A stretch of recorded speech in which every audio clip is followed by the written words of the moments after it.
लोगों से कहना चाहता हूं, कम मेक इन इंडिया।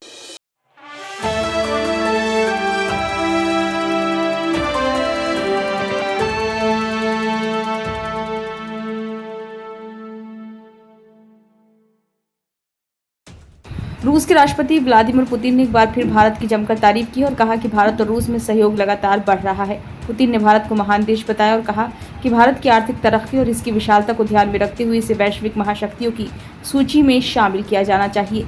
पुतिन ने रूस के सोची शहर में वालदाई डिस्कशन क्लब नामक कार्यक्रम में अपने संबोधन के दौरान ये बातें कही। पुतिन ने अपने संबोधन में कहा कि हम भारत के साथ अपने रिश्तों को विभिन्न क्षेत्रों में विकसित कर रहे हैं। भारत एक महान देश है।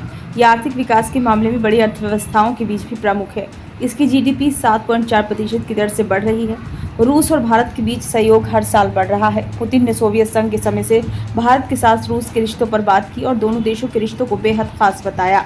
पुतिन ने कहा कि सोवियत संघ ने भारत की आज़ादी में भी भूमिका निभाई थी।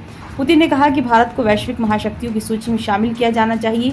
ये 1.5 अरब लोगों का देश है और दुनिया की सबसे तेजी से बढ़ती अर्थव्यवस्थाओं में से एक है। इसकी संस्कृति बेहद प्राचीन है और इसमें भविष्य में विकास की अपार संभावनाएं हैं।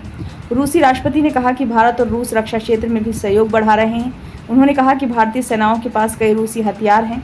इससे दोनों देशों के बीच के भरोसे का पता चलता है। हम सिर्फ अपने हथियार भारत को बेचते ही नहीं हैं, बल्कि हम साथ मिलकर उन्हें डिज़ाइन भी करते हैं। गौरतलब है कि भारत और रूस ने मिलकर ही ब्रह्मोस मिसाइल विकसित की है। ब्रह्मोस को भारत की ब्रह्मपुत्र और रूस की मोस्कवा नदी के नाम को जोड़कर ब्रह्मोस नाम दिया गया है। इस मिसाइल को भारत के DRDO और रूस के NPU ने साथ मिलकर बनाया है। ब्यूरो रिपोर्ट, नई दिल्ली।